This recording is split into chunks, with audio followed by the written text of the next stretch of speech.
My name is Clara Thompson, and I had spent the last 10 years building a life I was genuinely proud of. My house on Birchwood Lane was small, but it was mine. Every paint color, every cabinet handle, every flower I planted along the front walk. I bought it with my own savings after years of working double shifts as a hospital administrator. Nobody handed me anything. So when Mom sat across from me at her kitchen table one quiet Sunday morning, stirring her coffee like she had all the time in the world, I wasn't ready for what came out of her mouth. She looked up with that casual expression she always wore when she thought she already had her way. "Your brother Kevin is moving into your house next month." I set my mug down slowly. My hands were steady, but my chest felt like someone had dropped a stone into it. "Excuse me," I said carefully. "How is that your decision to make?" Thank you for listening to my story. I'd love to know where you're watching from. Drop a comment below. If this story resonated with you, please subscribe, like, and hit the bell so you never miss the next one. Every share helps these stories reach someone who needs to hear them. Let's keep the conversation going. Mom blinked at me the way she always did when I pushed back, like the question itself confused her. She had built her whole life around the idea that I would simply go along with things. Kevin was the charming one, the one who needed extra patience and extra room. I was the steady one, the one who figured things out quietly. She had been moving us around like chess pieces since we were children. Now she shrugged and said, "I just thought he needed somewhere stable while he gets back on his feet." Her voice was warm, like she was doing everyone a favor. She was not doing me any favor. Kevin had been getting back on his feet for the better part of 3 years. I had watched him bounce between cousins, friends, and excuses. And now, apparently, I was next on the list. I kept my face calm, but my mind was already working. That night, I sat alone in my living room. The lamp threw soft light across the walls where I had hung my favorite photos. My college graduation, a road trip with friends, a picture of the house on the day I got the keys. I had cried that day, happy tears, because I had done something I wasn't sure I could do. Now someone wanted to walk in and take that from me without even asking. I let myself feel the anger fully and completely. I did not push it away, but I also did not let it make me reckless. I had learned a long time ago that the best response to someone who underestimates you is not a loud argument.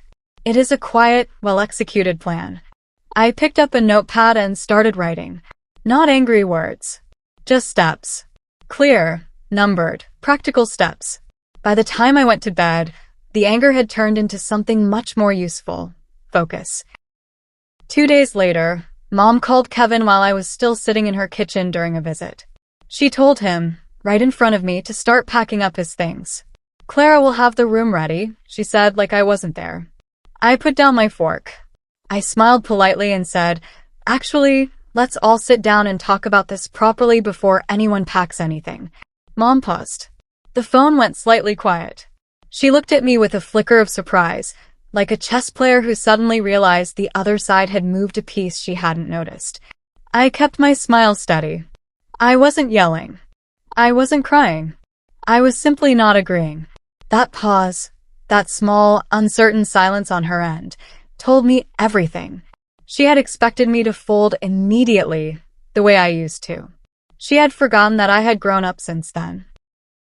The next evening, I called my closest friend, B, and told her everything. B had known me since college. She had seen me cry over a bad breakup, study through the night before impossible exams, and negotiate my first salary. She did not panic when I told her what Mom had said. She just listened quietly until I finished, then said, "Clara, that house is legally yours. No one can put someone in it without your permission." I already knew that, but hearing it from someone else steadied me. Then she said something that changed the shape of my whole plan. "What if you sold it before any of this goes any further?" I went very still. It felt extreme at first. Then I thought about it, really thought about it. The house was mine. I could sell it whenever I chose. And if it belonged to someone else, there was nothing to argue about. I told B I needed to think. I already knew the answer. The following week, I contacted a realtor named Mr. Owens, who had helped a colleague of mine sell her condo the previous year. We met at a quiet coffee shop near my office. I brought a folder with the deed, my mortgage payoff estimate, recent neighborhood sale prices, and a list of questions. He looked impressed before I even started talking. I told him I wanted a fast, clean sale, no open houses, no drawn-out negotiations. I needed a serious buyer who could move quickly. He studied my paperwork and said it was very doable given the market in my area. We talked timelines. A realistic closing could happen in 3 to 4 weeks if we found the right buyer fast. 3 to 4 weeks. That meant I had to move carefully and quietly. Mom could not find out until the sale was already sealed. I shook Mr. Owen's hand and walked out feeling, for the first time in days, completely in control.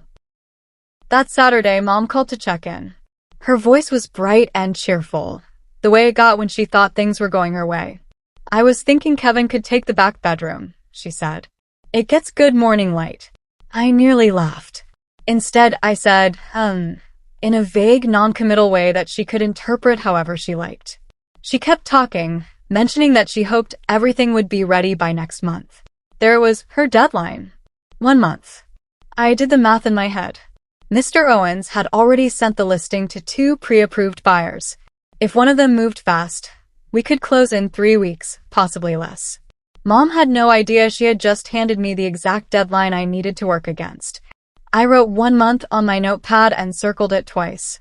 The countdown had quietly, officially begun. By the end of that week, Mr. Owens had a serious offer. A couple, the Nolans, had been looking for a house in my neighborhood for months. They were pre-approved, motivated, and wanted to close fast. Their offer was fair and clean, with no strange conditions. I accepted. I signed the paperwork at Mr. Owen's office on a Tuesday afternoon, keeping my phone face down the whole time so I wouldn't be distracted.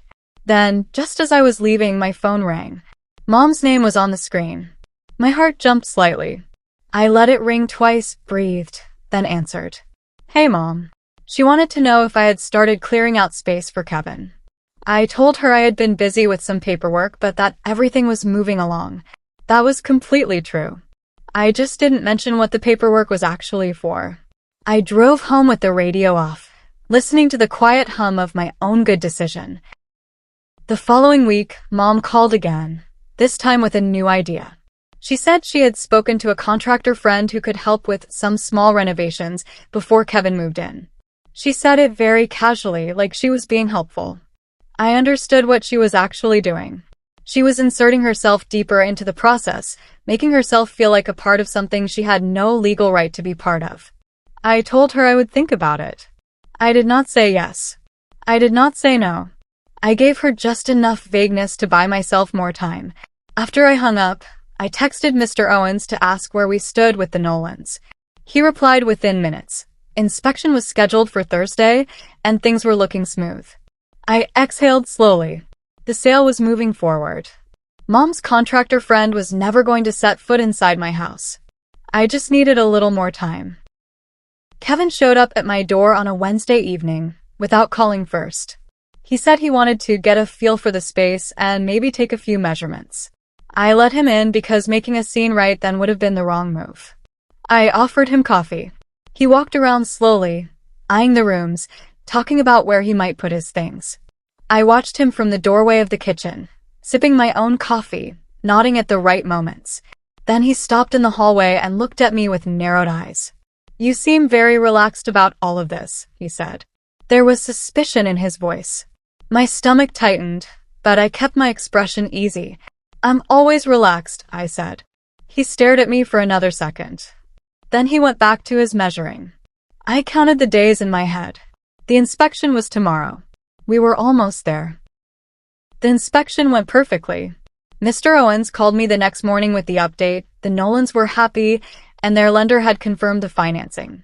We were moving into the final stretch.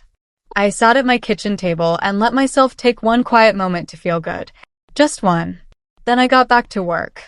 I had started packing my own things discreetly, a box or two at a time, nothing obvious.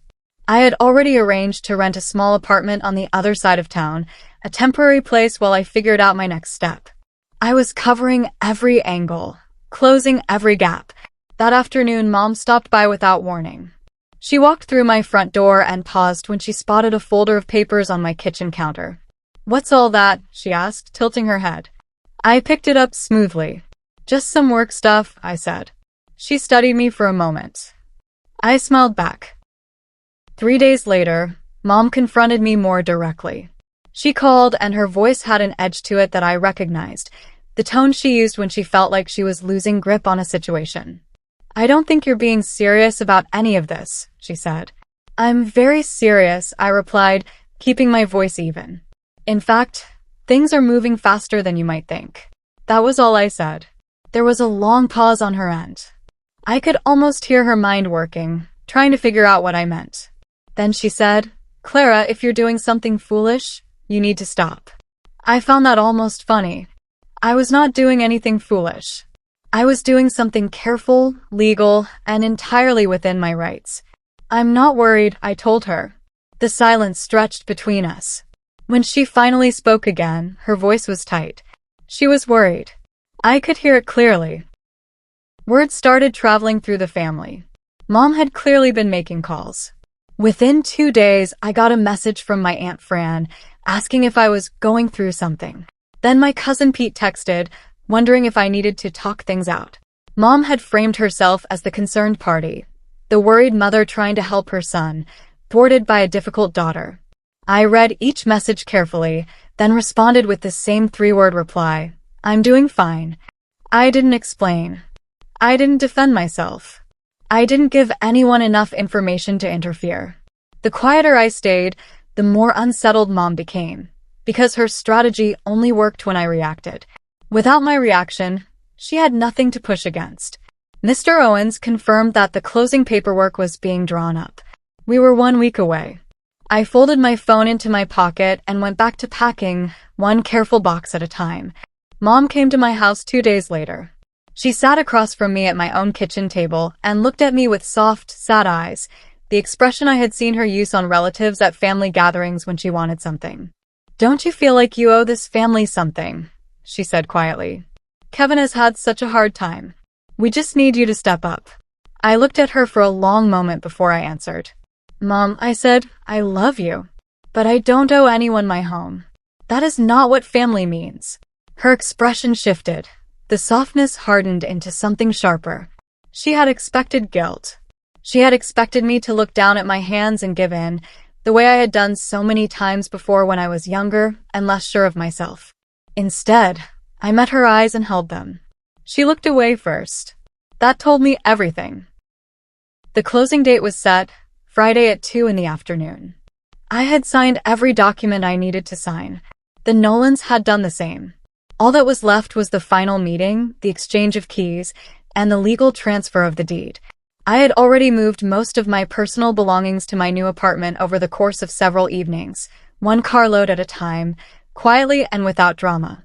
The house looked normal from the outside. Inside, I had stripped away everything that was mine. On Thursday night, I walked through each room one last time. I touched the walls, looked out each window, stood in the kitchen where I had made 1,000 quiet mornings. I was not sad exactly. I was grateful. This house had protected me. Now I was protecting myself. One more day. One more signature. And it would be done. On Thursday morning, Mom made one final push. She called to tell me she had spoken to a family friend who was a lawyer, someone who might be able to review the situation. She said it carefully, like she was offering help, but the meaning was clear. She was looking for a way to delay me or block me. I stayed very calm. I told her that if her lawyer friend wanted to look at anything, they were welcome to, but there was nothing unusual to review. "It's a standard real estate transaction," I said. "Everything is completely above board." Another pause. Another silence I had learned to read. She was running out of moves. I told her I had to get back to work and said goodbye warmly, like nothing at all was wrong. Then I texted Mr. Owens to make sure Friday was locked. He confirmed it within minutes. We were on track. No delays. No openings for interference. That Thursday afternoon, I knocked on the door of my neighbor Mrs. Okafor, who had lived next door for 6 years. She was a retired schoolteacher, sharp and steady, and she had watched me work on that house from the very beginning. I told her what was happening. Not everything, but enough. I asked if she would be willing to speak to anyone who might come asking questions about the sale, simply to confirm the timeline and the fact that everything had been handled properly. She looked at me over her reading glasses, nodded once, and said, "Baby, you don't even have to ask." I hugged her. She smelled like vanilla and wood polish. She walked me back to my door and squeezed my hand before going inside. That evening, I received a text from Aunt Fran saying Mom had called her again, sounding very stressed. Good, I thought. Let her be stressed. Tomorrow it would all be over. Friday morning, Mom appeared at my door at 9 o'clock. She had not called. She had simply shown up, which meant she was desperate. She stood on the porch and told me to reconsider. She told me I was being selfish and short-sighted. She told me Kevin needed me. She said a lot of things, her voice rising and falling between pleading and anger. I stood in my doorway and let her finish. When she was done, I said, "Mom, I'm calm. I've already made my choice, and it's a good one." Her jaw tightened. Her hands pressed together. She told me I would regret this. I told her I hoped she had a good rest of her day. Then I gently closed the door. I heard her stand on the porch for a moment before her footsteps moved away. I checked the clock. My appointment with Mr. Owens was in 5 hours. I went to make myself breakfast. At 2 o'clock that Friday afternoon, I sat at a long table in Mr. Owens' office across from the Nolans and their agent. We signed the final documents. The notary stamped everything. The deed transferred. I handed over the keys, the same keys I had held on a cold Tuesday morning 10 years ago when I first walked into that empty house and heard my own footsteps echo on the hardwood floors. Mrs. Nolan shook my hand and said she hoped I had wonderful things ahead. I thanked her and meant it. I walked out into the afternoon sun and stood on the sidewalk for a moment, just breathing. My phone had 3 missed calls from Mom. I didn't call back right away. I drove to my new apartment, made a cup of tea, and sat at a table that was small and temporary and entirely mine. The house on Birchwood Lane belonged to someone else. I had never felt so free in my life. I found out through Mr. Owens, who heard it from a neighbor, that the Nolans planned to do a full renovation of the house. They were going to open up the kitchen, repaint everything, and convert the back bedroom into a home office. The back bedroom, the same one Mom had picked out for Kevin, the one with the good morning light. They were going to fill it with a desk and bookshelves. I pictured Mom hearing this news. She had decided that house was hers to give away, had walked through it in her mind, placed Kevin in its rooms, imagined herself dropping by on weekends. And now strangers were going to take down walls and change everything she had mentally arranged. I did not call her to discuss it. I did not comment when Aunt Fran mentioned it in a group chat. I simply let the information sit there, like a quiet, perfectly placed period at the end of a very long sentence. Kevin called me that Sunday night. It was the first time he had called me directly since all of this began. His voice was flat and tired. He said he had nowhere to go now and that Mom was furious with him for not having a backup plan. Apparently, she had turned some of her frustration in his direction, once it became clear she couldn't redirect it at me. I listened. I did not say, "I told you so," even though the words sat right there ready. I said, "Kevin, I'm sorry this is hard. But I couldn't give up my home. You understand that, right?" He was quiet for a moment. Then he said, "Yeah, I get it." It was not an apology exactly, but it was an acknowledgement, and from Kevin, that meant something. I told him I hoped he found a good solution soon and that I was rooting for him. I meant that too. 2 weeks later, our extended family gathered at Aunt Fran's house for a birthday dinner. I almost didn't go, but I decided that staying away would look like shame, and I had nothing to be ashamed of. I walked in, said my hellos, and found a seat. What surprised me was the response from people who had been quiet through the whole ordeal. 2 of my cousins, both women who owned their own homes, found me before dinner and said, almost word for word, the same thing. "Good for you." One of them squeezed my arm. The other laughed and shook her head like she couldn't believe how it had all turned out. Mom sat across the room and barely spoke. She had come expecting sympathy and found that most people had quietly made up their own minds.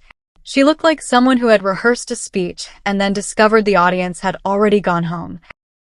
A week after that dinner, Mom called me. Her voice was different, softer, more careful. She said she had been thinking and that maybe she had overstepped. It was the closest thing to an apology I had ever received from her, and I noticed she didn't actually use the word sorry. I thanked her for calling. I told her I appreciated it. I kept my voice warm but steady, because warmth without boundaries is just an open door, and I had learned exactly what happened when I left that door open. She suggested we have coffee soon. I said that sounded nice and that I'd check my schedule. I did not rush to set a date. I was not angry anymore. Anger had done its job and left. What remained was clarity, a clear-eyed understanding of who I was, what I needed, and how I planned to protect both going forward. That felt much better than anger ever had. About a month after the sale closed, Kevin ran into Mrs. Okafor at the grocery store. He didn't know that she had been one of the people who could confirm my timeline if anyone had ever questioned it. He just knew her as my neighbor. He told her, apparently without meaning to say much, that he had realized through all of this that I was tougher than he'd given me credit for. Mrs. Okafor told me this story over the phone with a laugh in her voice. I smiled to myself for a long time after I hung up. I had never needed Kevin to see me clearly, but there was something quietly satisfying about knowing that he finally did, without me having to say a single word to make it happen. The truth had done the talking on its own. It always does if you're patient enough to let it. I had been in my new apartment for 6 weeks when I finally let myself look back at the whole story from beginning to end. Mom had sat across from me with a coffee cup and a casual announcement that was supposed to rewrite my life. She had assumed I was the same girl who used to go quiet when things got hard. She was wrong. I had stayed calm when she expected panic. I had made a plan when she expected paralysis. I had executed it carefully, legally, and completely, and I had done it all before she even realized the game had changed. I was not bitter. I was not gloating. I was just standing in my own life, on my own terms, exactly where I had chosen to be. The house on Birchwood Lane had been mine to give up, and I had given it up on my own timeline, to people of my own choosing, for reasons that were entirely my own. That was the point. It had always been the point.